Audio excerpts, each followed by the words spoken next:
ایک ہوں مسلم حرم کی پاسبانی کے لیے، نیل کے ساحل سے لے کر تاب خاک کاشغر۔ حضرت علامہ محمد اقبال کا یہ شعر ان کی نظم خضر راہ میں سے لیا گیا ہے، جو ان کی کتاب بانگ درا میں شامل ہے۔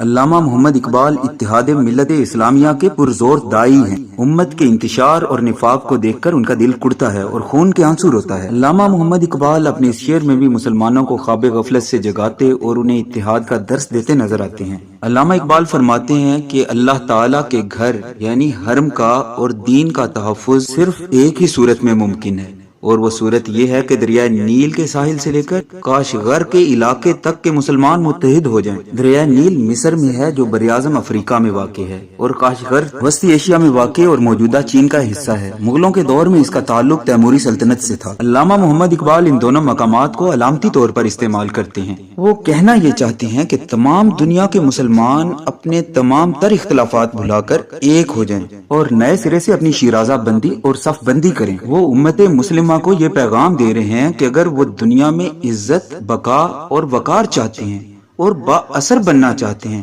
تو انہیں ایک جسم، ایک دل اور ایک مقصد کے تحت متحد ہونا ہوگا، اور وہ واضح مقصد اور نسب العین دین اسلام اور اس کے مرکز حرم کی حفاظت ہے، کیونکہ دنیا کے بت قدوں میں پہلا وہ گھر خدا کا، ہم اس کے پاسباں ہیں، وہ پاسباں ہمارا۔ حرم شریف یعنی خانہ کعبہ، بیت اللہ صرف ایک مقام نہیں بلکہ اسلامی وحدت، روحانیت اور مرکزیت کی علامت ہے۔ حرم شریف کی حفاظت سے مراد محض جغرافیائی طور پر کسی ایک علاقے یا محض حرم شریف کی حفاظت نہیں، بلکہ یہ حفاظت ہے اسلامی اقدار کی، یہ حفاظت ہے اسلامی عقائد کی، یہ حفاظت ہے اسلامی تہذیب کی۔